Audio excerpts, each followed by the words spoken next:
رسول اللہ صلی اللہ علیہ وسلم کا قول ہے کہ آپ صلی اللہ علیہ وسلم نے فرمایا لَأُعَلِّمَنَّكَ سُورَةً هِيَ أَعْظَمُ السُّوَرِ فِي الْقُرْآنِ قَبْلَ أَن تَخْرُجَ مِنَ الْمَسْجِدِ۔ صحابی کہتے ہیں ثُمَّ أَخَذَ بِيَدِي فَلَمَّا أَرَادَ أَن يَخْرُجَ قُلْتُ لَهُ أَلَمْ تَقُلْ لَأُعَلِّمَنَّكَ سُورَةً هِيَ أَعْظَمُ سُورَةٍ فِي الْقُرْآنِ۔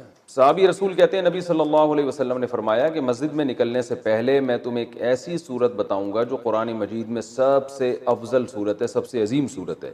جب نکلنے لگے تو صحابی فرماتے ہیں میں نے یاد دلایا تو آپ صلی اللہ علیہ وسلم نے فرمایا سب سے عظیم صورت ہے الحمدللہ رب العالمین، اور آگے پوری سورہ فاتحہ۔ تو یہ بڑی فضیلت ہے، قرآن مجید میں بھی اللہ نے اس کی فضیلت کو بیان کیا، فرمایا وَلَقَدْ آتَيْنَاكَ سَبْعًا مِّنَ الْمَثَانِي وَالْقُرْآنِ الْعَظِيمِ۔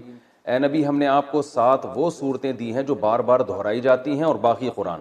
تو یعنی اس صورت کو الگ سے اللہ نے بیان کیا کہ باقی قرآن بھی دیا اور یہ 7 صورتیں بھی دیں، تو یہ اس کی علامت ہے کہ اس صورت کی اللہ کی نظر میں بہت اہمیت ہے۔ اور اللہ نے اس کی صفت یہ بیان کی بار بار دہرائی جانے والی بار بار دہرائی جانے والی صورت، تو یہ بھی اس کی ایک فضیلت ہے کہ بار بار نمازوں میں دہرائی جاتی ہے۔ نماز میں قرآن کا کوئی بھی حصہ اتنا زیادہ نہیں پڑھا جاتا جتنی سورہ فاتحہ کو پڑھا جاتا ہے، تو بہت بڑی فضیلت ہے۔ اور آپ صلی اللہ علیہ وسلم نے فرمایا لم ينزل فی التوراۃ ولا فی الانجیل سورۃ مثل سورۃ الفاتحۃ ولا اعظم منها۔ آپ صلی اللہ علیہ وسلم نے فرمایا نہ اللہ نے تورات میں اس سے بہتر سورت نازل کی، نہ انجیل میں، اور نہ باقی قرآن میں اس سے بہتر سورت نازل کی۔ اور ایک اور حدیث میں آتا ہے کہ رسول اللہ صلی اللہ علیہ وسلم نے ارشاد فرمایا کہ اللہ تعالیٰ فرماتے ہیں قسمت الصلاۃ بینی و بین عبدی، اللہ تعالیٰ فرماتے ہیں میں نے اپنے اور بندے کے درمیان نماز کو ڈیوائیڈ کر دیا۔ تو یہاں نماز سے مراد فاتحہ ہے، یعنی اس کی اتنی اہمیت ہے کہ اللہ نے فاتحہ کو نماز سے تعبیر کی۔ تو فرمایا کہ جب کوئی بندہ نماز میں کھڑا ہو کر کہتا ہے الحمدللہ رب العالمین، تو اللہ تعالیٰ فرماتے ہیں حمیدنی عبدی، میرے بندے نے میری حمد و ثنا کی، یعنی فرشتوں سے فخر سے کہتے ہیں۔ اور جب وہ کہتا ہے کہ الرحمن الرحیم، بڑا مہربان نہایت رحم کرنے والا، تو اللہ فرشتوں سے کہتے ہیں اثنا علی عبدی، میرا بندہ زبان سے میری تعریف کر رہا ہے۔ اور جب وہ کہتا ہے مالک یوم الدین، تو اللہ تعالیٰ فرشتوں سے کہتے ہیں مجدنی عبدی، دیکھو میرا بندہ میری بزرگی بیان کر رہا ہے۔ اور جب انسان، یہ تو وہ ہے جو اللہ کا حصہ ہے، یعنی حدیث میں آتا ہے نا میں نے نماز کو اپنے اور بندے کے درمیان ڈیوائیڈ کیا، تو کچھ حصہ میرا ہے اور کچھ بندے کا ہے، تو یہ والا تو میرا ہو گیا، یہ میری تعریفیں کر رہا ہے یہ۔ اور فرمایا کہ جب یہ کہتا ہے ایاک نعبد و ایاک نستعین، اے اللہ ہم تیری عبادت کرتے ہیں، تجھ سے مدد طلب کرتے ہیں، تو اللہ تعالیٰ فرماتے ہیں ھذا بینی و بین عبدی، کہ میرے اور بندے کے درمیان ایگریمنٹ ہے کہ یہ توحید پر قائم رہے گا۔ اور اب اس نے جب ایگریمنٹ کر لیا اور میری تعریفیں بھی کر دی، تو اب ولی عبدی ما سأل، اس کا حصہ کیا ہے کہ اب جو یہ مانگے گا اس کو ملے گا۔ تو اب یہ مانگے گا کیا، اللہ تعالیٰ ہم پہ چھوڑ دیتے، ہم الٹی سیدھی مانگنا شروع کر دیتے، تو اس لیے اللہ نے فرمایا کہ بڑی چیز مانگو خود، کیونکہ اللہ کی رحمت جوش میں اور اللہ کو پتہ ہے کہ میں دعا قبول کروں گا، تو اس لیے اللہ نے اچھی دعا مانگنے کا ہمیں حکم دیا جو اہم تھی۔ اور حکم کیا دیا، اہدنا الصراط المستقیم، کہ اللہ تو ہمیں سیدھے راستے پر چلا، صراط الذین انعمت علیہم غیر المغضوب علیہم ولا الضالین۔ تو یہ اس طرح سے اللہ تعالیٰ نے فاتحہ کو 2 حصوں میں ڈیوائیڈ کیا ہے حدیث کے مطابق۔ اور حدیث میں آتا ہے صحیح مسلم میں عبداللہ بن عباس رضی اللہ عنہ سے مروی ہے کہ آپ صلی اللہ علیہ وسلم کے پاس جبریل علیہ السلام بیٹھے ہوئے تھے، اچانک آپ نے ایک زوردار آواز سنی جو اس سے پہلے کبھی نہیں سنی تھی۔ تو جبریل نے فرمایا کہ یہ ایک آسمان کا دروازہ ہے جو کھلا ہے، جو آج سے پہلے کبھی بھی نہیں کھلا تھا، اس سے ایک فرشتہ نازل ہوا ہے، اور فرشتے نے نازل ہو کر پھر نبی صلی اللہ علیہ وسلم کو خوشخبری سنائی اور فرمایا ابشر بنورین اوتیتہما لم یؤتہما نبی قبلک فاتحۃ الکتاب و خواتیم سورۃ البقرہ۔ اس نے آپ صلی اللہ علیہ وسلم کو خوشخبری سنائی اور عرض کیا کہ یا رسول اللہ، آپ کو میں 2 ایسی قرآن کی صورتوں کی خوشخبری سنا رہا ہوں جو آپ سے پہلے کسی نبی کو نہیں دی گئی، تو ایک تو سورہ فاتحہ اور ایک سورہ بقرہ کا آخری حصہ، آمن الرسول بما انزل الیہ من ربہ والمؤمنون۔ تو یہ اس کے کچھ فضائل ہیں، اس سے معلوم ہوتا ہے کہ بہت بڑی فضیلت ہے۔ ایک فضیلت سورہ فاتحہ کی یہ بھی ہے کہ یہ دم میں بھی رقیہ کے کام آتی ہے۔ صحابی سے ثابت ہے کہ انہوں نے جن اتارا اور سورہ فاتحہ پڑھ کے ان پہ پھونک مارتے گئے اور وہ جن کے اثرات ختم ہوتے چلے گئے۔ تو اس لیے اگر کسی پہ خدا نخواستہ جادو یا جنات کے اثرات ہوں تو سورہ فاتحہ پانی پہ دم کر کے چھینٹے ماریں یا ویسے پھونک ماریں، اس کا بہت فائدہ ہوتا ہے۔ یہ سورہ فاتحہ کیا جو ہے نا کچھ فضیلت تھی جو میں نے آپ کے سامنے بیان کی۔ اب اس کی کچھ تفسیر بیان کروں گا۔ سورہ فاتحہ میں نماز میں اس کا کیا مقام ہے؟ رسول اللہ صلی اللہ علیہ وسلم نے ارشاد فرمایا کہ من لم یقرأ بفاتحۃ الکتاب فلا صلاۃ لہ، بخاری کی حدیث ہے، جو شخص سورہ فاتحہ نہیں پڑھتا اس کی نماز نہیں ہوتی۔ تو اتنی بات تو بہرحال ثابت ہے کہ سورہ فاتحہ نماز کا ایک ضروری حصہ ہے۔ اب اس میں اختلاف ہے فقہا کا کہ امام اگر پڑھ لے تو سب کی طرف سے کافی ہوگی یا نہیں ہوگی۔ تو اس میں امام ابو حنیفہ رحمہ اللہ تعالیٰ کا جو قول ہے وہ یہ ہے کہ امام اگر پڑھ لے گا تو مقتدیوں پہ پڑھنا لازم نہیں ہے، بلکہ جائز ہی نہیں ہے، کیونکہ امام کی قرات مقتدیوں کے لیے کافی ہے۔ اور امام شافعی رحمہ اللہ تعالیٰ کی رائے یہ ہے کہ امام جب پڑھے گا سورہ فاتحہ تو مقتدی پر بھی واجب ہے، چاہے جہری نماز ہو یا سری نماز ہو۔ اور بعض ائمہ کے نزدیک سری نماز میں تو امام پڑھے گا اور جہری میں نہیں پڑھے گا۔ تو سب کے اپنے دلائل ہیں۔ امام شافعی رحمہ اللہ تعالیٰ کی دلیل ہے یہی حدیث کہ جو شخص فاتحہ نہیں پڑھتا اس کی نماز نہیں ہوتی۔ وہ کہتے ہیں اس میں تو یہ نہیں ہے کہ امام اور مقتدی کا فرق نہیں کیا گیا، لہذا سب کے بارے میں ہے یہ۔ اور یہ جو آیت ہے قرآن مجید کی، اذا قرئ القرآن فاستمعوا لہ، جب قرآن کی تلاوت کی جائے تو خاموشی سے سنو، تو وہ کہتے ہیں یہ جو ہے یہ جمعے کے خطبے کے بارے میں ہے، یہ اس کے بارے میں نہیں ہے نماز کے بارے میں، کیونکہ اس کے بارے میں تو صحیح حدیث میں آتا ہے کہ جو ہے وہ جب قرات کی جائے تو خاموشی سے، یعنی حدیث میں آتا ہے کہ جو فاتحہ نہیں پڑھتا اس کی نماز نہیں ہوتی۔ اور بعض ائمہ اس طرف گئے ہیں کہ سری نمازوں میں تو پڑھی جائے گی، جہری میں نہیں۔ جہری میں کیوں نہیں پڑھی جائے گی؟ وہ کہتے ہیں قرآن کی آیت ہے جب قرآن پڑھا جائے تو خاموشی سے سنو، اور سری میں اس لیے پڑھی جائے گی کہ یہاں قرآن زور سے پڑھا ہی نہیں جا رہا، تو خاموشی سے سننے کے بھی ہمیں حکم نہیں ہے، لہذا ہم جیسے چاہیں، یعنی ہم جو ہے وہ اسی حدیث پر عمل کریں گے جس میں آتا ہے جو فاتحہ نہیں پڑھتا اس کی نماز نہیں ہوتی۔ اور ایک حدیث میں یہ بھی ہے کہ صحابی نے پوچھا یا رسول اللہ ہم امام کے پیچھے ہوتے ہیں، تو آپ نے فرمایا اقرأ فی نفسک، کہ اس کو دل میں پڑھو فاتحہ کو اگر امام کے پیچھے بھی ہو۔ تو اس بیس پر بھی امام شافعی نے استدلال کیا کہ امام کے پیچھے بھی ہوں تو آپ کو فاتحہ پڑھنی چاہیے۔ جو امام حنیفہ کے دلائل ہیں وہ دوسری طرف ہیں، وہ پہلے تو قرآن کی آیت پیش کرتے ہیں کہ قرآن میں آتا ہے اذا قرئ القرآن فاستمعوا لہ وانصتوا، جب قرآن کی تلاوت کی جائے تو خاموشی سے سنو اور غور سے سنو اور خاموش رہو۔ تو وہ کہتے ہیں اس میں تو سورہ فاتحہ اور غیر فاتحہ دونوں داخل ہیں، لہذا جہری نمازوں میں تو سوال ہی پیدا نہیں ہوتا۔ باقی یہ جو حدیث ہے جس میں آتا ہے کہ صحابی نے کہا ہم امام کے پیچھے ہوتے ہیں تو آپ نے فرمایا صرف فاتحہ سورہ فاتحہ پڑھ سکتے ہو، تو کہتے ہیں یہ خبر واحد ہے اور یہ قرآن کی مقابلہ نہیں کر سکتی۔ قرآن تو متواتر ہے، تو قرآن میں جب صاف لفظوں میں منع کیا جا رہا ہے، اور خاص طور پر بعض صحابہ سے مروی ہے کہ وہ قسم اٹھا کے کہتے تھے کہ یہ نماز کے بارے میں نازل ہوئی، تو ہم کہتے ہیں کہ نماز ہو یا جمعہ ہو سب کو شامل ہے۔ جب بھی قرآن سنانے کے لیے پڑھا جائے گا تو اس کا سننا واجب ہے۔ ایک ہوتا ہے کوئی اپنے طور پہ تلاوت کر رہا ہے، وہ تو اس کی مرضی ہے، اپنے طور پہ تلاوت کر رہا ہے، آپ سنیں نہ سنیں۔ ایک ہوتا ہے باقاعدہ کوئی محفل ہو جس میں سنایا جا رہا ہو، تو اس میں تو سننا بہرحال واجب ہے۔ تو سری نمازوں کے بارے میں امام حنیفہ کی جو حدیث ہے وہ بہقی کی حدیث ہے، من کان لہ امام فقراءۃ الامام لہ قراءۃ، حدیث میں آتا ہے جس شخص کا کوئی امام ہو تو امام کی قرات مقتدی کے لیے کافی ہے۔ اور ناصر الالبانی جو ہے نا علماء معاصرین میں سے، انہوں نے اس حدیث کو صحیح قرار دیا۔ تو دونوں طرف دلائل ہیں، اور یہ جو دلیل ہے کہ جو فاتحہ نہیں پڑھتا اس کی نماز نہیں ہوتی، تو صحیح مسلم کی حدیث میں آتا ہے کہ جو فاتحہ نہیں پڑھتا من لم یقرأ بفاتحۃ الکتاب فصاعدا، جو فاتحہ نہیں پڑھتا اور پلس سورت نہیں ملاتا اس کی نماز نہیں ہوتی۔ تو ہم کہتے ہیں پوری حدیث تو یوں کہ فاتحہ اور پلس سورت، تو جیسے سورت کے بارے میں آپ کہتے ہیں کہ جو امام کے پیچھے کھڑا ہے وہ سورت نہیں پڑھے گا، امام کی سورت اس کے لیے کافی ہو گئی، تو ایسے ہی فاتحہ کے بارے میں بھی ہے۔ رہا یہ مسئلہ کہ جو حدیث میں آتا ہے کہ جو فاتحہ نہیں پڑھتا نماز نہیں ہوتی، تو اس سے مراد ہے حقیقتاً بھی نہ پڑھے حکماً بھی نہ پڑھے۔ امام نے جب فاتحہ پڑھ لیا تو مقتدی پڑھنے والے ہی کہلائیں گے، کیونکہ حدیث میں خود آ گیا کہ جس کا امام ہے تو امام کی قرات مقتدی کے لیے کافی ہے، تو اس کا مطلب امام نے جب قرات کر لی مقتدی کی طرف سے وہ ہو گئی ہے، وہ مقتدی کو یوں ہی سمجھا جائے گا کہ وہ قرات کرنے والا ہے۔ تو یہ دلائل ہیں، دونوں طرف ہیں، اختلافی مسئلہ ہے، اس لیے جس بھی مجتہد کو فالو کریں، لیکن ایک کو فالو کریں، ایک فقہ کو فالو کرنا چاہیے۔ کبھی یہ جو کبھی اس رائے کو کبھی اس رائے کو، اس کی جو سنجیدہ علماء ہیں اور صدیوں سے جو علماء اہل افتاء فتویٰ دیتے ہیں وہ اس کی اجازت نہیں دیتے، وہ کہتے ہیں ایک کو فالو کریں باقی سب کو صحیح۔ تو یہ تو کچھ جلدی میں نے مختصراً اختلافی مسئلہ بیان کیا۔ باقی سورہ فاتحہ کی تفسیر کیا ہے؟ نبی یہ قرآن مجید کی وہ صورت ہے جو سب سے پہلے جس کو رکھا گیا ہے، نازل تو پہلے نہیں ہوئی ہے لیکن رکھا سب سے پہلے گیا اس کو۔ اس کی وجہ یہ ہے کہ ہم جب بھی قرآن کی ابتدا کریں تو سورہ فاتحہ سے کریں۔ فاتحہ کا معنی ویسے بھی کھول دینے والا، کھول دینے والی، تو یہاں سے گویا ابتدا ہو رہی ہے، قرآن کھل رہا ہے یہاں سے۔ تو اس صورت میں اللہ تعالیٰ نے اس کو تمہید بنایا ہے، جیسے ہر کتاب سے پہلے کچھ ایک تمہید ہوتی ہے نا، انٹروڈکشن ہوتا ہے، تو گویا یہ ایک قسم کی تمہید ہے۔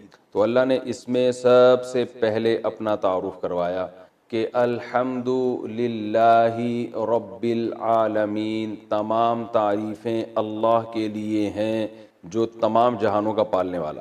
یہ جو للہ میں لام ہے نا، اس کو تخصیص والا لام بھی کہتے ہیں۔ گاڑی اردو ہے، سمجھ میں نہ آئے تو کوئی ایسی بات نہیں ہے، یوں سمجھ لیں کہ اسلام کا مطلب ہے تمام تعریفیں صرف اللہ کے لیے ہیں۔ یہ صرف بھی یہاں لگا ہوا ہے، یعنی جتنی بھی تعریفیں ہیں، سخاوت ہے، جود و سخا ہے، بہادری ہے، یہ جو بھی کمالات سمجھے جاتے ہیں، علم والا ہے، رحمت والا ہے، تو تمام تعریفیں حقیقت میں صرف کس میں پائی جاتی ہیں؟ اللہ میں۔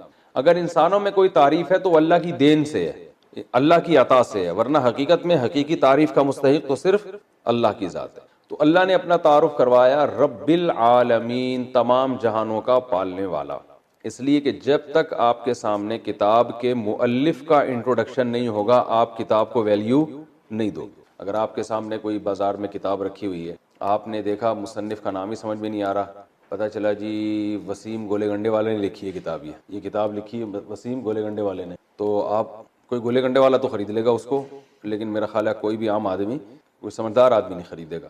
یار مجھے ذرا پانی تو پلاؤ، بہت سخت پیاس لگی۔ تو کوئی بھی پی سکتا ہے کہہ رہا ہوں، دیکھو پیاس لگ رہی ہے نا، تو کوئی بھی خرید سکتا ہے اس کتاب کو، لیکن سمجھدار آدمی نہیں خریدے گا۔ تو یہ مصنف سے پتہ چلتا ہے تو یہ قرآن اللہ کی کتاب ہے، تو اس لیے اللہ نے اپنا تعارف کروایا۔ ایک اور تو اللہ نے تعارف کروایا یہ اس ذات کی کتاب ہے، الحمد للہ، تمام تعریفیں اللہ کے لیے ہیں۔ اور یہ جو جتنے بھی جہان ہیں نا دنیا میں، کائنات ہے، ان سب کو نہ صرف بنانے والا ہے بلکہ پالنے والا ہے، سب کو چلا رہا ہے۔ جیسے میں نے مثال دی تھی نا، رب کہتے ہیں پالنے والے کو، تو باقاعدہ سب کی تربیت کر رہا ہے، سب کو کھلا رہا ہے، سب کو ایک نظام کے تحت چلا رہا ہے، تبھی پوری کائنات لاکھوں کروڑوں سالوں سے بچی ہوئی ہے۔ جزاک اللہ، الحمدللہ۔ تو پالن ہار، پالنے والا، تبھی قرآن میں دوسرے مقام پر آتا ہے یمسک السماوات والارض ان تزولا، کہ اللہ نے زمین اور آسمان کو تھاما ہوا ہے اللہ تعالیٰ۔ وَلَئِن زَالَتَا، اگر اللہ ان کو نہ تھامے نا اور یہ اپنی جگہ سے زائل ہو جائیں تو اللہ کے علاوہ کوئی دوبارہ ان کو اسی ٹریک پہ نہیں لا سکتا۔ یہ نظام عالم بننے میں بھی اللہ کا محتاج ہے اور برقرار رہنے میں بھی اللہ کا محتاج ہے۔ تو اتنی بڑی ذات ہے جس کی کتاب ہے آگے جو تم پڑھو گے۔ الحمدللہ رب العالمین، العالمین عالم کی جمع ہے، عالم کہتے ہیں جہان کو، بہت سارے جہان ہیں۔ اب اس میں علماء کی مختلف آراء ہیں، بھئی جہان اس اعتبار سے بھی ہیں کہ زمین ایک الگ دنیا ہے، آسمانوں کی ایک الگ دنیا ہے، پھر آسمان 7 ہیں، ہر 7 آسمان کی ایک الگ دنیا ہے، تو اس لحاظ سے اللہ نے بہت سارے جہان بتائے۔ اور بعض علماء کہتے ہیں اس لحاظ سے بہت سارے جہان ہیں کہ ایک جہان یہ دنیا کا ہے، ایک قبر کا ہوگا اور ایک آخرت کا ہوگا۔ یہ بھی تو الگ الگ جہاں ہے نا، ہم تو شفٹ ہوتے ہیں، ہماری روح یہاں سے مادی زندگی سے برزخ میں جائے گی، برزخ سے پھر آگے دوبارہ حشر میں، پھر جنت ہے یا جہنم میں، تو یہ سارے مختلف جہاں ہیں۔ اور بعض علماء کہتے ہیں اس لحاظ سے یہ مختلف جہاں ہیں کہ جیسے ایک مادی زندگی ہے نا انسانوں کی ہے، ایک فرشتوں کی بھی زندگی ہے، ان کی بھی ایک الگ دنیا ہے، جنات کی بھی ایک الگ دنیا ہے۔ تو جنات کیوں ٹریس نہیں ہوتے، کیوں نظر نہیں آتے؟ اس لیے کہ وہ مادی چیز نہیں ہے، وہ ایک الگ ہی مخلوق ہے جو ہم اس کو دیکھ نہیں سکتے، آگ سے بنی ہوئی مخلوق ہے۔ اور یہ جو فرشتے ہیں یہ روشنی سے بنی ہوئی مخلوق ہے، تو یہ بالکل ایک الگ جہاں ہے۔ تو اس لیے انسان کی جو ریسرچ ہے نا، جو مادی ذرائع ہیں تحقیق کے، اس میں یہ آتے ہی نہیں ہے۔ تو یہ الگ الگ جہان اللہ نے بنائے ہیں فرشتوں کی الگ، ہو سکتا ہے یہاں بہت سارے فرشتوں میں نظر نہیں آ رہے، یہاں ہزاروں جنات تو ہمیں نظر، اور شکر ہے کہ نظر نہیں آ رہے، کیونکہ ہمیں نظر آئیں تو پھر جنات کو ہم نظر نہیں آئیں گے، ہم یہاں سے شارٹ ہو جائیں گے، ٹھیک ہے نا۔ تو ہوتے ہیں جنات بھی گھوم رہے ہوتے ہیں دائیں بائیں، اور مجھے تو کئی دفعہ آپ کے بارے میں وہم ہوا خیر اچھا، تو یہ بھی ایک الگ جہان ہے جنات کا۔ تو ایسے یعنی جس لحاظ سے بھی جتنے بھی جہان ہیں سب کو اکیلا پالنے والا کون ہے؟ اللہ ہے۔ تو اللہ بتا رہے ہیں یہ تو ایک جہاں نہیں اور بھی بہت سارے جہاں ہیں، ایک الگ دنیا ہے، کہکشاؤں کی ایک الگ دنیا ہے۔ تو رب العالمین الرحمن الرحیم، تو ابھی اللہ کا انٹروڈکشن چل رہا ہے، تو اللہ نے فرمایا کہ اس کی بہت ساری صفات ہیں، لیکن اس کی جو سب سے اہم ترین صفت ہے، بڑا مہربان اور نہایت رحم کرنے والا، اس کی وہ جس کو میں نے الرحمن رحیم کے لفظ میں بہت ڈیٹیل سے میں بیان کر چکا ہوں کہ اللہ کی رحمت اللہ کے غصے پر غالب ہے، اور اللہ اصل میں تو رحم ہی کرتا ہے، سزا جب دیتا ہے کہ جب کوئی اس کی نافرمانی کرے، اور اس میں بھی بہت سارے آپشن اس نے معافی کے رکھے ہوئے۔ تو ایک بادشاہ ہوتا ہے نا، کچھ ظالم ہوتے ہیں کچھ رحم دل ہوتے ہیں، تو رحم دل معاف زیادہ کرتے ہیں اور اپنے رعایا کو نوازتے زیادہ ہیں اور سزا کم دیتے ہیں، لیکن ظالم جو ہیں وہ لوگ ان سے ڈرتے رہتے ہیں۔ تو اللہ تعالیٰ جو ہے رحم دل ذات ہے، لہذا وہ اپنے بندوں پر عطائیں زیادہ کرتا ہے اور ان کو سزا بھی دیتا ہے، مگر اتنی نہیں جتنی وہ مستحق ہیں، بہت سے گناہ معاف ہو جاتے ہیں۔ تو الرحمن الرحیم آگے فرمایا کہ مالک یوم الدین، روز جزا کا مالک۔ دیکھیں مالک تو اللہ اس جہاں کا بھی ہے اس جہاں کا بھی ہے، لیکن روز جزا کا مالک اس لیے اللہ نے بیان کیا کہ اس دنیا میں عارضی طور پر انسانوں کی بھی حکومت ہوتی ہے، لہذا انسان ایک دوسرے پہ ظلم کرتے ہیں اور اللہ یہ ظلم ہونے دیتا ہے، کیونکہ اللہ نے اختیارات دے دیے ہیں کہ تم چاہو تو سیدھے راستے پہ چلو، تم چاہو تو غلط راستے پہ چلو، اس قسم کے اختیارات اللہ نے ہمیں دے دیے۔ تو آخرت میں یہ اختیارات نہیں ہوں گے اور آخرت میں ملکیت صرف اور صرف اللہ کی ہوگی، تو لہذا جو عقلمند لوگ ہیں وہ آخرت کو سامنے رکھ کر زندگی گزارتے ہیں۔ وہ کہتے ہیں اگر آج ہم نے اپنے اختیارات کا غلط اور ناجائز فائدہ اٹھایا تو کل ہمیں یہ بھگتنا پڑے گا، کیونکہ یہ اختیار ہم سے سلب ہو جائے گا، ہم سے چھین لیا جائے گا۔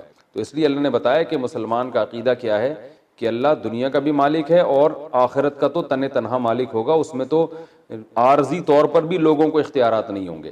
تو یہ آخرت کا عقیدہ بہت ضروری ہے، اس کے بغیر اسلام پہ نہ کوئی چل سکتا ہے، نہ وہ مسلمان کہلا سکتا ہے۔ تو مالک یوم الدین کے بعد اللہ نے ہم سے ایگریمنٹ کروایا ایاک نعبد و ایاک نستعین، کیونکہ آگے اسلام پر چلنا اسی پر موقوف ہے۔ جب تک آپ ایک اللہ کی عبادت کے قائل نہیں ہیں، اسلام کہتا ہے آپ کی کوئی نیکی قبول ہے ہی نہیں۔ تو ہم سے یہ ایگریمنٹ کروایا گیا ایاک نعبد، اے اللہ ہم تیری ہی عبادت کرتے ہیں، و ایاک نستعین، اور صرف تجھی سے مدد طلب کرتے ہیں۔ عبادت کو سمجھنے کی بہت شدید ضرورت ہے، عبادت کہتے کسے ہیں؟ دیکھیں ہر چیز کے نا ایک لغوی معنی ہوا کرتے ہیں ڈکشنری میں اور ایک ٹرم ہوتی ہے اصطلاح۔ تو عبادت قرآن و حدیث میں کبھی تو ایک جو ڈکشنری میں جو معنی ہوتے ہیں نا اس کے معنی میں استعمال ہوا، کبھی ایک اصطلاحی معنی میں۔ اصطلاح اور لغت میں کیا فرق ہے میں آسان زبان میں سمجھاتا ہوں۔ جیسے ہم کہتے ہیں کہ بھائی عربی میں لفظ ہے صلوات یا صلات، صلات عربی میں اصل میں دعا کو کہتے ہیں صلات، جیسے بلکہ اور آسان پرے عربی میں انگلش میں کسے کہتے ہیں؟ دعا کو، لیکن پرے نماز کو بھی کہتے ہیں نا، ہی از گوئنگ ٹو پرفارم پرے کہتے ہیں نا۔ تو اب پرے کا لفظ اصل میں تھا انگلش میں دعا کے لیے، لیکن نماز میں بھی چونکہ دعا وغیرہ مانگی جاتی ہے تو نماز پہ بھی پرے کا اطلاق ہوتا ہے۔ تو اب پرے کا جو لفظ ہے ہم یہ کہیں گے کہ یہ ڈکشنری میں اس کے معنی نماز نہیں ہے، اس کے اصل معنی ہے دعا، لیکن یہ ایک ٹرم ہے جو ایک مخصوص عبادت ہے، اس کو بھی پرے کہا جاتا ہے۔ مخصوص عبادت ہے نا جو نماز کی شکل میں ہوتی ہے، اس کو بھی ہم کیا کہتے ہیں؟ پرے کہتے ہیں۔ عربی میں صلات، صلات کا عربی میں دو معنی آتے ہیں، میں صرف ایک ہی معنی اس وقت بتاؤں گا جو لغوی معنی ہے دعا، جیسے ہم کہتے ہیں نا صلو علی الحبیب، کیا مطلب؟ نبی کے لیے رحمت کی دعا کرو۔ صلاۃ والسلام جو ہے نا رحمت کی دعا کو کہا جاتا ہے۔ ان اللہ و ملائکتہ یصلون علی النبی، اللہ اس کے فرشتے نبی پر، اللہ تو رحمت بھیجتا ہے اور فرشتے نبی پر رحمت کی دعا کرتے ہیں۔ تو یصلو صلات کس کے معنی میں آتا ہے؟ اصل میں دعا کے معنی میں۔ تو لیکن صلات کیونکہ ہم جب مخصوص عبادت کرتے ہیں تو اس کو بھی صلات کہتے ہیں۔ حی علی الصلاۃ ہے نا، آؤ نماز کی طرف۔ اب حی علی الصلاۃ میں کوئی بندہ گیا دعا مانگ کے واپس آ جائے اور کہ مؤذن صاحب نے تو کہا تھا دعا کی طرف آؤ، تو میں تو دعا کر کے چلا گیا، تو ہم کہیں گے بھائی یہاں صلات سے مراد یہ لغوی معنی نہیں ہے، بلکہ صلات ایک ٹرم ہے، ایک مخصوص عبادت، قیام رکوع سجدے والی عبادت کو صلات کہا جاتا ہے۔ تو ہر چیز کے ایک لغوی مطلب ہوتا ہے اور ایک اصطلاحی مطلب ہوتا ہے، تو جو زبان میں ماہر نہیں ہوتے وہ لغوی اور اصطلاحی معنی کو گڑبڑ کر دیتے ہیں۔ قرآن میں کہیں یہ لفظ اصطلاحی معنی میں استعمال ہوگا، کہیں لغوی معنی میں، جیسے اسلام، اسلام کا جو لغوی مطلب ہے اپنے آپ کو سپرد کر دینا، لیکن اسلام ٹرم میں کسے کہتے ہیں؟ ایک مخصوص مذہب کو کہتے ہیں، ایک مخصوص مذہب کو کیا کہا جاتا ہے؟ اسلام۔ مسلم کا لغوی مطلب کیا ہے؟ مسلمن، سپرد کرنے والا، جو اپنے آپ کو کیا کر دے؟ سپرد کر دے، لیکن ایک ٹرم ہے اصطلاح میں مسلم کسے کہتے ہیں؟ جو مسلم ہوتے ہیں۔ اب قرآن میں بھی یہ اسلام کا لفظ کہیں ایک ٹرم کے طور پہ استعمال ہوا، کہیں لغوی معنی میں، تو وہاں بھی لوگ گڑبڑ کر دیتے ہیں۔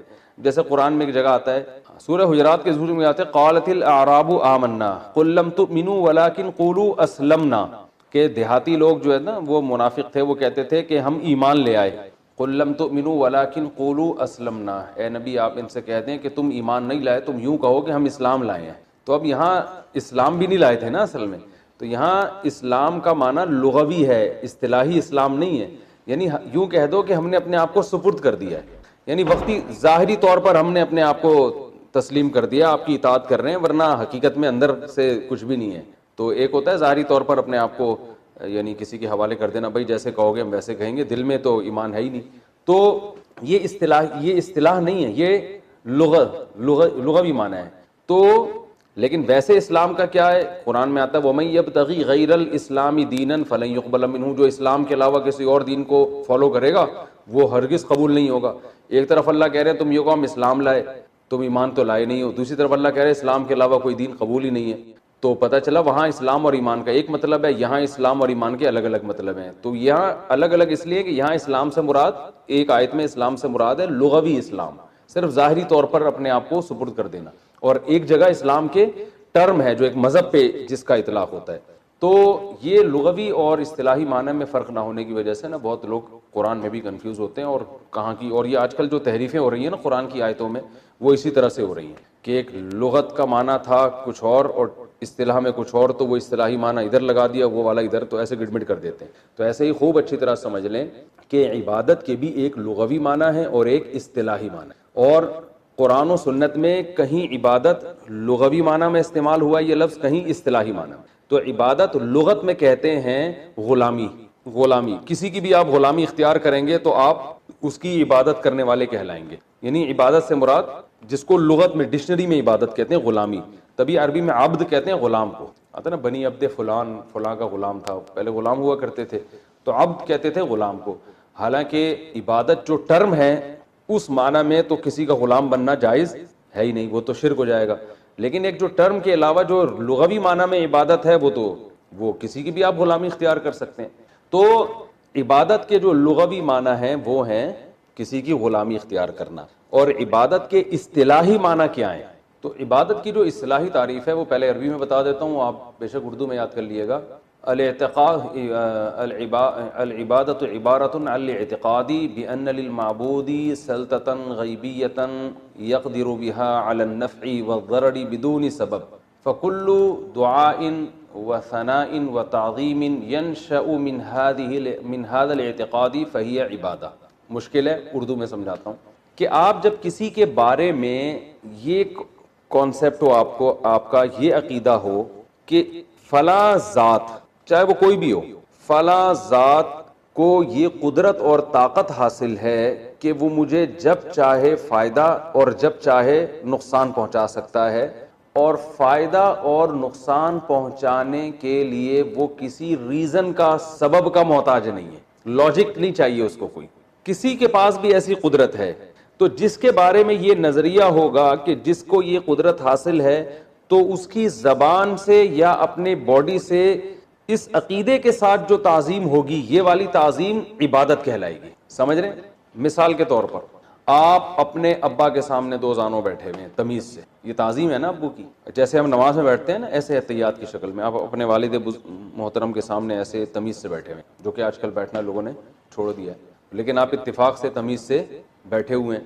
اور آپ کا اپنے ابا کے بارے میں یہ خیال نہیں ہے کہ یہ جب چاہیں جیسے چاہیں مجھے فائدہ یا نقصان پہنچا سکتے ہیں، ظاہر ہے نہیں ہوتا. تو یہ تعظیم عبادت نہیں کہلائی گی، وہ جو اصطلاحی عبادت ہے جس کی وجہ سے شرک اور کفر کے فتوے لگتے ہیں. لیکن یہی ہم جب نماز میں اللہ کے سامنے ایسے ہی احتیاط میں ادب سے بیٹھتے ہیں تو یہی ہمارا عمل کیا کہلاتا ہے؟ عبادت، کہ ہم اللہ کی کیا کر رہے ہیں؟ عبادت. پھر جب زبان سے بھی ہم تعظیم کرتے ہیں، ہم زبان سے کہتے ہیں، جب دو زانوں بیٹھ کے ہم کیا کہتے ہیں؟ التحیات للہ والصلوات والطیبات کہتے ہیں نا. اب یہ زبان سے اللہ کی جو ہم تعریفیں کر رہے ہیں، یہی تعریفیں اگر ہم ابا کی زبان سے کرنا شروع کر دیں، ابا آپ بہت زبردست ہیں، ابا آپ بہت پیارے ہیں، ابا آپ نے بہت خدمت کی ہے، یعنی ہم لوگوں کا بڑا خیال رکھا ہے، تو یہ بھی تو تعریف ہے نا. لیکن یہ تعریف عبادت نہیں کہلائے گی. اس لیے نہیں کہلائے گی کہ یہ اس جذبے کے ساتھ نہیں ہے، اس میں اس طرح کی تعظیم نہیں ہے کہ آپ یہ سمجھ رہے ہو کہ یہ مجھے نفع اور نقصان پر قدرت سبب کے بغیر بھی رکھتے ہیں. یعنی نفع اور نقصان پر قدرت تو رکھتے ہیں لیکن اتنی قدرت جتنی اسباب کے تحت ہو، کچھ کرنے میں کچھ کسی سبب کے محتاج ہیں یہ. اب ہندو جب بدھ کے سامنے جھکتا ہے نا تو وہ یہ سوچ کے جھکتا ہے، چاہے وہ تھوڑی سی گردن بھی جھکائے، اس کا یہ خیال ہوتا ہے کہ یہ بت میرا فلاں کام بنا دے گا، حالانکہ کام بنانے کے اسباب اختیار نہیں کرے گا. اس کو خدا نے، بھگوان نے کچھ ایسی طاقتیں دی ہیں کہ یہ اب ان طاقتوں کے ہوتے ہوئے کسی سبب کا محتاج نہیں ہے یہ اولاد دے دے گا یا میری روزی بڑھا دے گا. حالانکہ جب آپ جو ہے وہ کسی سے کچھ مانگتے ہو تو وہ چل کے جائے, پولیس والوں سے بات کرے, پھر ان کو سمجھائے کہ بھائی اس کا جو ہے وہ اس کے قیدی جیل میں ان کو چھوڑ دو, یا اس کا کاروبار نہیں چل رہا تو اس کو حکومت سے کہے اس کا ٹیکس کم کر دو. کوئی بھی اسباب ہم اختیار کرتے ہیں نا, جب انسان سے مدد مانگتے ہیں. ڈاکٹر سے کوئی شادی شدہ جوڑا جا کے کہتے ہیں اولاد نہیں ہو رہی تو دمائیں دے گا وہ, لیکن بت کے پاس جب آپ جاتے ہیں, پتھر کے بنے ہوئے بت کے پاس, اس سے اولاد مانگتے ہیں, تو آپ کا یہ نظریہ ہوتا ہے کہ آپ یہ سمجھتے ہیں کہ یہ کچھ کرنے میں کسی سبب کا محتاج نہیں ہے. تو اس جذبے سے جب کسی کو پکارا جائے, کلو دعاء و ثناء, اس جذبے سے جب کسی کو مدد کے لیے پکاریں گے آپ تو یہ مدد کے لیے پکارنا بھی عبادت. اس جذبے کے ساتھ جب آپ کسی کی زبان سے تعریف کریں گے ثنا, تو یہ ثنا بھی عبادت کہلائے گی. اور اس جذبے کے ساتھ اب آپ کسی بھی طرح سے جب کسی کی تعظیم کریں گے, اس کو رسپیکٹ دیں گے, تو یہ رسپیکٹ دینا عبادت کہلائے گا. اسلام میں یہ عمل اللہ کے علاوہ کسی اور کے ساتھ جائز نہیں ہے. سمجھ میں آ رہی ہے بات؟ تو یہ اصطلاح میں عبادت کا یہ مفہوم ہے. اب دیکھو, اگر کوئی رسول اللہ صلی اللہ علیہ وسلم کو مدد کے لیے پکارتا ہے کہ یا رسول اللہ آپ میری مدد کریں, تو وہ نبی کو جو پکار رہا ہے وہ اس نیت کے ساتھ کہ نبی میری مدد کریں گے بغیر کسی سبب کے. ظاہر ہے قبر میں سے اٹھ کے آنا اور کسی کے کام بنانا یہ تو کوئی سائنٹیفک لاجک تو نہیں بنتی نا اس کی, تو اس لیے یہ پکار بھی عبادت ہے اور اس کی بھی شریعت میں اجازت نہیں ہے. کسی پیغمبر کو بھی نہیں آپ پکار سکتے اس طریقے سے, تو یہ بھی کفر کہلائے گا, یہ عمل بھی کیا کہلائے گا؟ شرک کہلائے گا.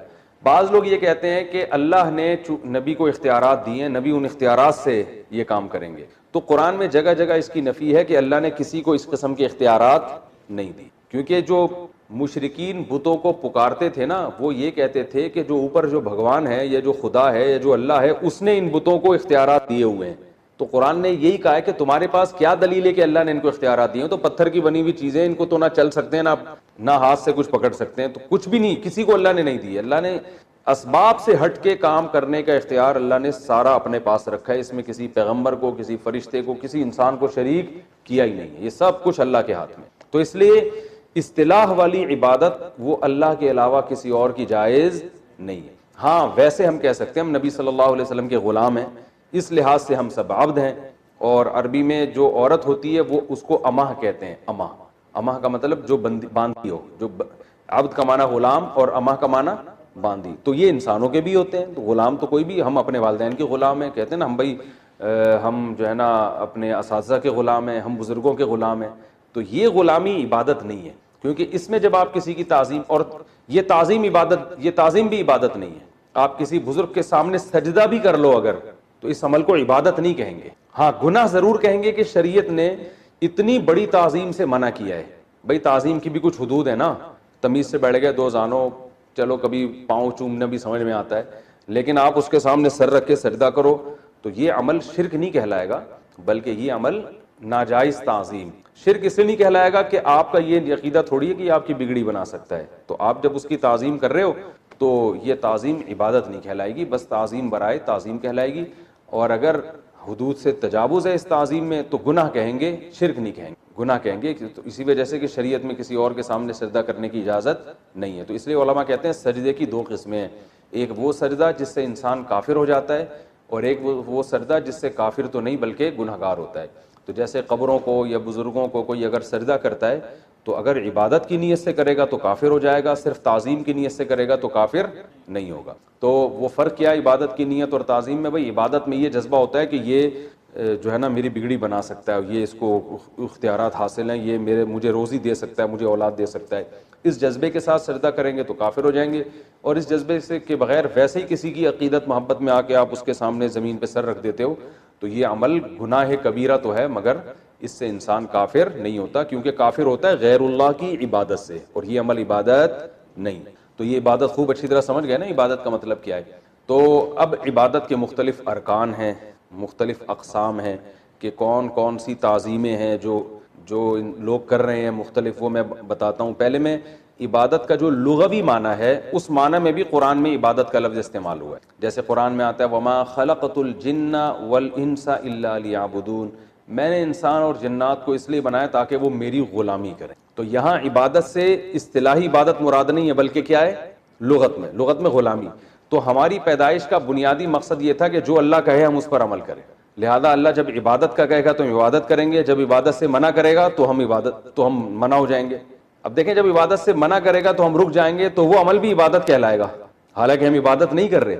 مثال کے طور پر اللہ نے سورج نکلتے ہوئے سجدہ کرنے سے منع کیا. سورج جب نکل رہا ہو تو ہم نماز نہیں پڑھ سکتے, تو نماز پڑھنے سے منع کیا نا. ہم جب نماز پڑھنے سے رک جاتے ہیں اللہ کے کہنے پر, تو یہ عمل کیا ہے؟ ہم عبادت سے رک گئے مگر ہم یہ اللہ کی غلامی میں کر رہے ہیں, تو یہ عمل بھی عین عبادت ہے. تو اب یہ کیسے ہو سکتا ہے کہ ایک کام عبادت ہو بھی اور نہیں بھی ہو؟ تو بھائی عبادت اصطلاحی لحاظ سے تو یہ عبادت نہیں ہے. اصطلاح میں جس کو عبادت کہتے ہیں نا وہ عمل نہیں کر رہے, لیکن لغت میں جس کو عبادت کہتے ہیں غلامی وہ کر رہے ہیں, کیونکہ ہم اللہ کی غلامی میں سردے سے بچ رہے ہیں. نہیں آ رہی میرا خیال ہے بات, سن آ رہی ہے بھائی. اصطلاح میں عبادت تو نماز کو, روزے کو, زکوٰۃ کو کہیں گے نا, جو صرف اللہ کی جاتی ہے. اصطلاح میں عبادت کہتے ہیں نماز, سجدہ, روزہ, یہ سب جو چیزیں ہیں یہ عبادت کہلاتی ہیں. لیکن لغت میں عبادت غلامی کو, کسی کی بھی اطاعت. تو قرآن میں اللہ نے فرمایا کہ میں نے انسان و جنات کو پیدا کیے میری عبادت کریں. کیا مطلب؟ میری فرما برداری کریں. تو اس میں نماز بھی آتی ہے, ماں باپ کا کہنا ماننا بھی آتا ہے, اور جناب اس میں شادی بیاہ بھی آتا ہے, ٹھیک ہے نا, اس میں ولیمے کا کھانا بھی آ رہا ہے, اور اس میں اپنی صحت بنانا بھی آتا ہے. یہ بھی عبادت ہے بھائی. اللہ نے حکم دیا صحت بناؤ, تو اس میں حلال چیزیں کھانا بھی آتا ہے. اللہ نے کہا کہ حلال چیزیں کھاؤ. تو یہ سب چیزیں عبادت کے مفہوم میں داخل ہیں. نبی صلی اللہ علیہ وسلم نے ارشاد فرمایا کہ من لم یقرأ بفاتحۃ الکتاب, جو شخص نماز میں سورہ فاتحہ نہیں پڑھتا, فصلاته خداج خداج خداج, اس کی نماز ناقص ہے ناقص ہے ناقص ہے, اللہ کے ہاں قابل قبول نہیں. اتنی تاکید فرمائی. کسی اور جگہ سے تلاوت کریں, کہیں سے بھی کر لیں, نماز ہو جائے گی, لیکن پہلے سورہ فاتحہ ضروری ہے. یہ بھی اس حدیث میں حضرت ابو ہریرہ رضی اللہ تعالی عنہ اس حدیث کے راوی ہیں. کسی نے عرض کیا کہ اے ابو ہریرہ, اگر ہم امام کے پیچھے ہوں تو کیا کریں؟ تو حضرت ابو ہریرہ نے فرمایا اقرأ بها فی نفسک, پھر اپنے دل میں پڑھو اس کو. تو یہاں میں ایک فقہی مسئلہ بیان کر دیتا ہوں. یہ سورہ فاتحہ کے جو موٹے موٹے چند ایک فضائل تھے وہ تو میں نے بیان کر دیے. اب یہاں ایک فقہی مسئلہ کہ سورہ فاتحہ کا نماز میں پڑھنے میں حکم کیا ہے. تو اس بارے میں جیسے یہ حدیث ہے کہ حضرت ابو ہریرہ نے فرمایا کہ جب امام کے پیچھے ہو تو دل میں پڑھو, تو اس حدیث کی بنیاد پر اسی طرح صحیح بخاری کی حدیث ہے, رسول اللہ صلی اللہ علیہ وسلم نے فرمایا لا صلاۃ الا بفاتحۃ الکتاب, سورہ فاتحہ کے بغیر لا صلاۃ نماز نہیں ہوتی. یہاں دو فقہی مسئلے ہیں. ایک یہ کہ اگر سورہ فاتحہ کسی نماز میں نہ پڑھی جائے, چاہے منفرد ہو یا امام ہو, یعنی سرے سے فاتحہ کے بغیر نماز ہو, تو کیا سرے سے نماز ہی نہیں ہوگی یا ہو تو جائے گی مگر گناہ ہوگا؟ تو اس بارے میں جمہور کا مذہب یہ ہے کہ سورہ فاتحہ نماز کا رکن ہے. اگر نماز میں آپ نے سورہ فاتحہ چھوڑ دی تو سجدہ سہو کرنے سے بھی نماز ادا نہیں, رکن چھوٹ گیا. امام ابو حنیفہ رحمہ اللہ تعالی کا مذہب یہ ہے کہ اگر کسی نے سورہ فاتحہ چھوڑ دی, بھولے سے چھوڑی ہے, تو سجدہ سہو سے نماز ادا ہو جائے گی. جان بوجھ کر چھوڑی ہے تو فرض ذمے سے ساقط ہو جائے گا, مگر نماز ناقص ہوگی. اور یعنی ناقص نماز کا مطلب جیسی نماز اللہ نے واجب کی تھی آپ نے اس طرح سے ادا نہیں کی, لہذا اس کو کامل کرنے کے لیے ضروری ہے کہ نماز دوبارہ پڑھی جائے. جان کر چھوڑی ہے تو نماز واجب الاعادہ ہے, فرض ذمے سے ساقط ہو گیا. نماز چھوڑنے کا جو گناہ ہے وہ نہیں ہوگا, لیکن نماز کو ناقص کرنے کا گناہ ہوگا. اور ناقص کرنے کے گناہ کی تلافی کیسے ممکن ہوگی؟ دوبارہ پڑھے. بھولے سے چھوٹ گئی سجدہ صاحب, جان کر چھوڑی دوبارہ. دلیل کیا ہے اس کی؟ امام ابو حنیفہ کی دلیل یہ ہے کہ پہلی بات حدیث میں آتا ہے کہ جس شخص کی سورہ فاتحہ چھوٹ جائے, حدیث میں آتا ہے فصلاتها خداج, اس کی نماز ناقص ہے. تو ناقص کا لفظ بتا رہا ہے کہ فی نفسہ نماز ہو جائے گی مگر ہوگی ناقص. ناقص تو اسے کہتے ہیں نا کہ کسی شے کا وجود تو ہو مگر اس میں نقص و عیب ہو. ہم کہتے ہیں بھئی تمہارے کپڑے ناقص ہیں, مطلب کپڑے تو ہیں نا, یہ انسان ناقص ہے مطلب انسان تو ہے. ہم کہتے ہیں نماز کا وجود ہو جائے گا, اور اس کی دلیل قرآن مجید کی آیت ہے فَقْرَؤُوا مَا تَيَسَّرَ مِنْهُ. قرآن مجید نے مطلق قرات کو فرض کیا ہے, سورہ مزمل کا دوسرا رکوع. زیادہ پیچیدگی میں نہ جائیں, موٹے موٹی باتیں جلدی بتاتا ہوں. اور دوسری بات یہ حدیث میں جو آتا ہے لا صلاۃ الا بفاتحۃ الکتاب, کہ اس شخص کی نماز ہی نہیں ہے جو فاتحہ نہیں پڑھتا, تو اس حدیث میں نماز کی نفی سے مراد مبالغہ ہے کہ نماز اتنی ناقص نماز ہے گویا کہ ہوئی نہیں. یہ مطلب نہیں ہے کہ سرے سے نماز ہی نہیں ہوئی. اس کی مثال ایسے ہے جیسے حدیث میں آتا ہے لا ایمان لمن لا عہد لہ, اس شخص کا ایمان ہے ہی نہیں جو معاہدہ کی خلاف ورزی کرے. اب کیا مطلب, جو معاہدہ توڑ دے تو کافر ہو جاتا ہے کیا؟ ایک اہل حدیث مسلک کے تھے, ان سے میری اس موضوع پر بات ہوئی. انہوں نے کہا بھائی جو سورہ فاتحہ نہیں پڑھتا اس کی سرے سے نماز ہوتی نہیں ہے, اور آپ کہتے ہو کہ ناقص ہوتی ہے. امام ابو حنیفہ کہتے ہیں کہ ناقص ہوتی ہے, جبکہ حدیث میں آتا ہے لا صلاۃ سرے سے ہے ہی نہیں. تو میں نے کہا حدیث میں تو یہ بھی آتا ہے لا ایمان لمن لا عہد لہ, کہ اس شخص کا سرے سے ایمان ہے ہی نہیں جو معاہدے کی پابندی نہ کرے. کیا مطلب, جو معاہدہ کر کے توڑ دے تو کیا کافر ہو جائے گا وہ؟ کتنے لوگ ہیں وعدہ کر کے توڑ دیتے ہیں کہ کافر ہو گئے, کیا ان کا نکاح ٹوٹ گیا؟ تو جو مطلب وہاں ہے وہی مطلب یہاں بھی. مطلب یہ کہ ایسا لگڑا لولا ایمان ہے کہ وہ ایمان کہلانے کا مستحق نہیں ہے. مطلب یہ نہیں کہ سرے سے ایمان ہی نہیں ہے. تو یہاں بھی مطلب یہ ہے کہ نماز اتنی ناقص ہے کہ وہ نماز کہلانے کے مستحق نہیں ہے, لہذا اس کو دوبارہ پڑھنا واجب ہے. اگر نہیں پڑھے گا گناہ ہوگا. دوسرا مسئلہ فقہی یہ ہے کہ مقتدی اگر امام کے پیچھے ہو تو کیا مقتدی پر بھی قرات کرنا لازم ہے یا نہیں؟ امام شافعی رحمہ اللہ تعالی اور اہل حدیث مسلک کے حضرات اس کے قائل ہیں کہ اگر کوئی امام قرات کرتا ہے سورہ فاتحہ کی تو مقتدیوں پر بھی قرات کرنا سورہ فاتحہ کی قرات لازم ہے. اور اس کی دلیل حضرت ابو ہریرہ کی یہ حدیث کہ حضرت ابو ہریرہ سے پوچھا گیا کہ کیا ہم امام کے پیچھے پڑھیں؟ آپ نے فرمایا فی نفسک, دل میں پڑھو. اسی طرح دوسری دلیل ان کی ہے, حدیث میں آتا ہے لا صلاۃ الا بفاتحۃ الکتاب, کہ جو فاتحہ نہیں پڑھتا اس کی نماز نہیں ہوتی. اس حدیث میں مقتدی اور امام میں کوئی فرق نہیں کیا گیا, دونوں حدیثیں. امام ابو حنیفہ رحمہ اللہ تعالیٰ کی جو دلیل ہے وہ سب سے پہلے قرآن مجید کی آیت. تو امام ابو حنیفہ کی دلیل سب سے پہلے سورہ اعراف کی آیت وَإِذَا قُرِئَ الْقُرْآنُ فَاسْتَمِعُوا لَهُ وَأَنصِتُوا لَعَلَّكُمْ تُرْحَمُونَ, کہ جب قرآن مجید کی تلاوت کی جائے تو خاموشی سے سنو, خاموش رہو اور خاموشی سے سنو اور خاموش رہو تاکہ تم پر رحم کیا جائے.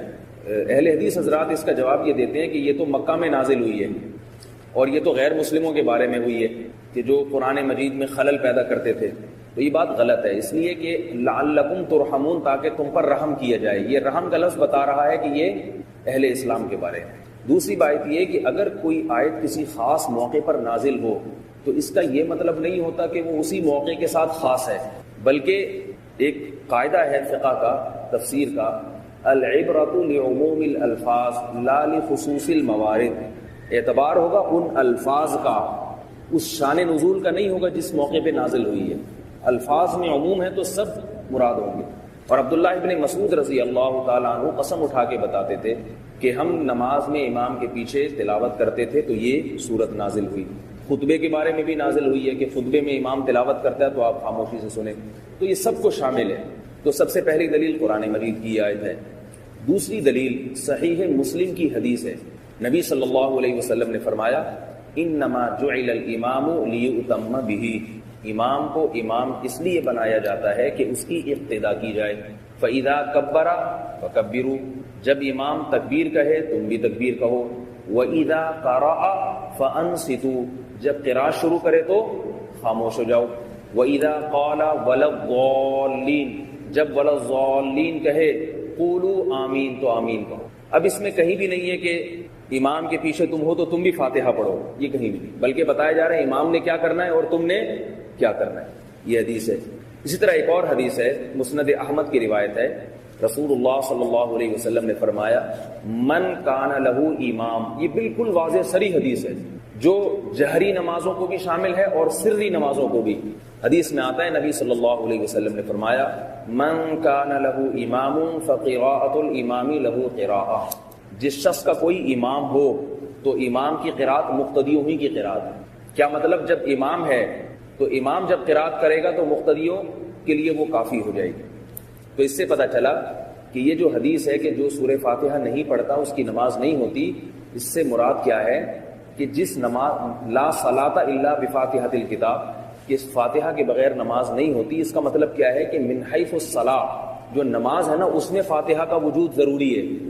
امام نے پڑھ لیا تو مقتدیوں نے گویا پڑھ لی، تو ہم یہ کہہ ہی نہیں سکتے کہ مقتدیوں نے نہیں پڑھی ہے. امام کا پڑھ لینا مقتدیوں کا پڑھ لینا ہی کہلائے گا، کیونکہ امام ویسے بھی نمائندہ ہوتا ہے، وہ نمائندگی کرتا ہے. یہ جو حدیث ہے من کان لہ امام فقراءۃ الامام لہ قراءۃ، اس حدیث کی سند پر اہل حدیث حضرات کہتے ہیں کہ یہ ضعیف ہے.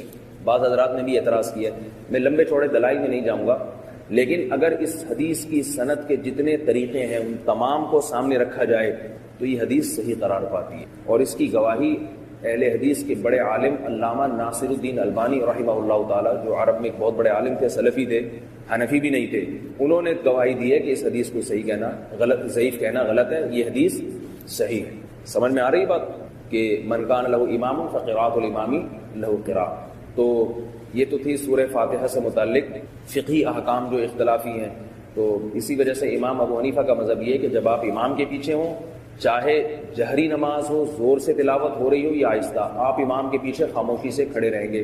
امام کی تلاوت ہی آپ کی تلاوت سمجھی جائے گی. دوسرا مسئلہ یہ ہے، ایک آخری مسئلہ، کہ حدیث میں آتا ہے کہ وہ نماز جس میں فاتحہ نہ ہو وہ نماز نہیں ہے. یہ حدیث میں نہیں ہے کہ وہ رکعت جس میں فاتحہ نہ ہو وہ رکعت نہیں ہے. ایسا نہیں، ہر رکعت میں فاتحہ کا پڑھنا ضروری نہیں. امام مالک رحمہ اللہ تعالیٰ کے نزدیک پوری نماز میں اگر ایک رکعت میں بھی تلاوت کر لی ہے تو بقیہ رکعتوں میں تلاوت ضروری نہیں ہے.